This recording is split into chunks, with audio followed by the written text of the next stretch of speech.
my whole thing for the men's side and the character side of things, I just believe that in life, the character side of things, that of what you're exposing yourself to, is not getting what you ask for out of life. You don't always get what you ask for in life. So that's the lesson you learn with trial and error when it comes to that. So I think that's the greater message to be taught, or that needs to be learned from this exercise if you're going to go out there and do it.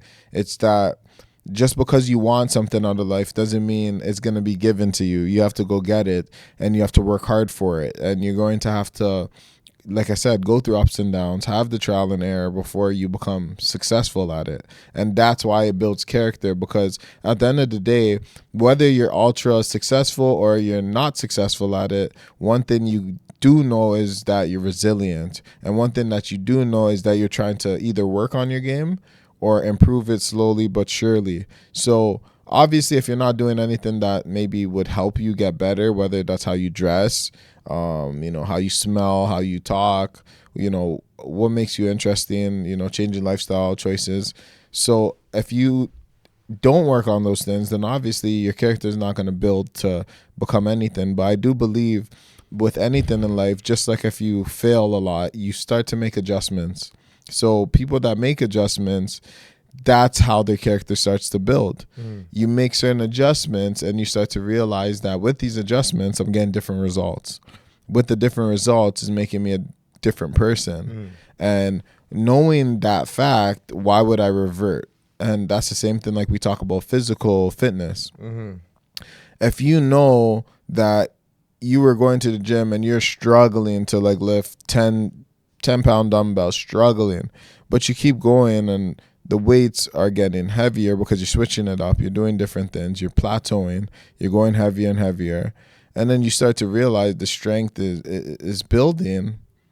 Eventually you're going to stick with that. Eventually your character is going to build, your resilience is going to build to pain, because first you're doing 10s and you're struggling with that, but now you're struggling with 15s, now 20s, and eventually your character is building by you being there and doing that consistently. And that's why I talk about character being built through trial and error. And this is very much applied to just approaching women. And it doesn't have to be approaching women in order to get their number, in order to sleep with or build a relationship with, but just being able to engage with strangers, being able to have a conversation with somebody with no ulterior motives, right? Just being able to talk to people and be interesting enough that people want to get to know you, because that's the most underrated thing in life, is 100%. Being a likable person. A lot of people think they can just pop in a room and like everyone's going to start liking you. It's not easy to be liked by many. It's actually very hard to be liked by many, because usually those that are liked by many are hated by many as well. So it's hard to have that happy medium when it comes to likability. So I do believe that you always have to work on your social skills when it comes to interactions, whether it's you trying to get to know somebody, try to date somebody, build a relationship, build a business partner. I think you always have to work on your personality, your charisma, the way you carry yourself, the way you talk, and the way you listen, because also you have to be able to interpret what people are telling you, remember details, because these things play a big role in likability, by remembering people's names and remembering what they like or what they're into or what they do for work or whatever the case may be. So paying attention to those small details can take you far. 100%. And I do believe that, building your character has to do with a lot of resiliency and a lot of trial and error. So. Yes, but see what the problem is, I understand that, you understand that, but how do you teach kids that are Gen Zs that, everything has been presented to them on the tip of their finger, where, when you don't necessarily need to go out and talk to a woman.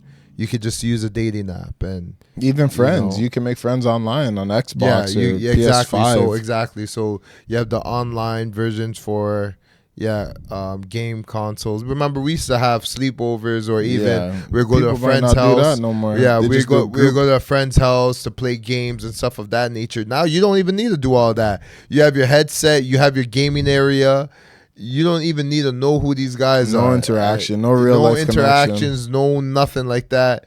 And you're just having conversations online, and then on the app as well, where people would just literally be communicating and not meeting up with these individuals. They'll just communicate online, and every time a meetup is supposed to occur, some kind of excuse comes up for why they can't meet up, right? Because they feel so comfortable of just talking to the person online rather than in person, that they don't actually ever meet. Or if they feel too much pressure in the meetup, then they just ghost the individual. You know what this is reminding me of? Remember Black Mirror? They had an episode like this where they had the dating app, but you would go through so many dates until you finally match. Yeah. I feel like, don't you think that's where this society is going to head towards? Because with all the technological advances and having all these apps and, you know, quick dating and meet me here and marry me and blah, blah, blah, like all this stupid shit that's going on with social media and having people engaged on their phone,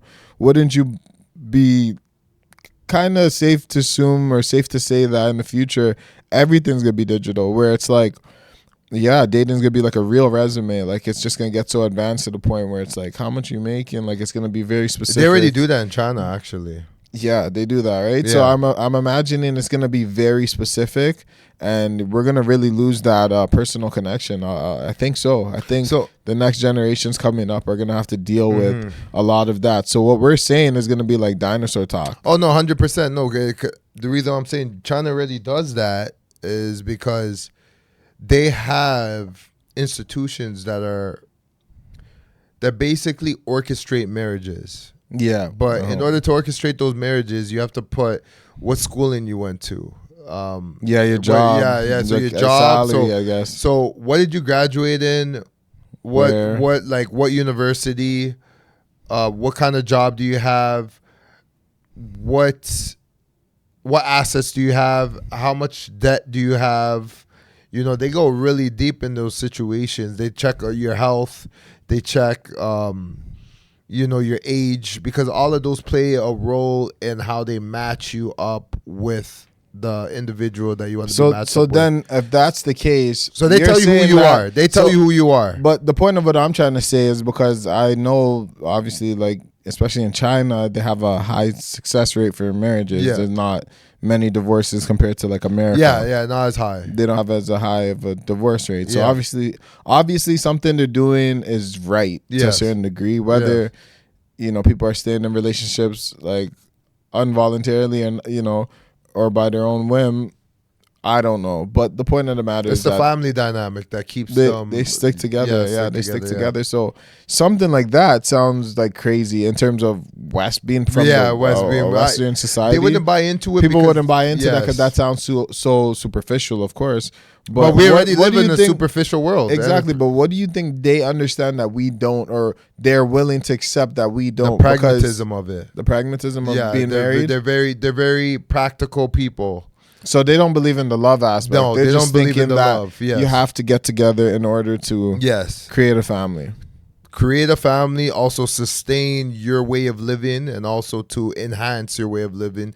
Two families coming together means two different incomes coming together. Yeah. That means you could actually put those two incomes towards a home for both parties, so the next generation can benefit off. They're very practical people. Okay. They're not marrying for love, and I think in the West, the notion of love kind of distorts the reality. Disney fairy tale-ish. It distorts the reality of life in general and how hard life can be as you as an individual trying to go through life by yourself, where they see the benefit of being together. The collaboration of two families is better than you just being by yourself in the world trying to figure out what you can do and how you can sustain your life when you're in a job situation. And I do notice here tends to be more feeling based. Yes.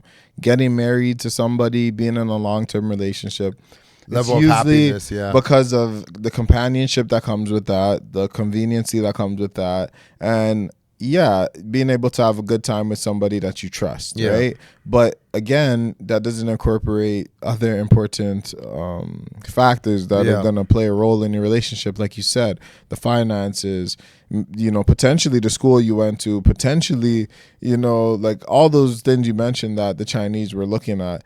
All those things. It tells a person what your network is looking like. But like I said, but in this country we would not look at those things. But then it's like, look at the success rate of marriages compared to a country like that. So it's hard to say. Of course, politics are different, cultures are different, and people argue that to death, of course. But we're just saying mentality wise, there's a big difference between the East and the West. And sometimes you have to look at both perspectives, and you still won't get a clear answer, but you do have to be able to look at both. I think what you can do is you take a little of each civilization. There's some things that are going on in the East that is better, that you can take from it and incorporate into your life. And there's some things in the West that is better that you could take and incorporate in your life.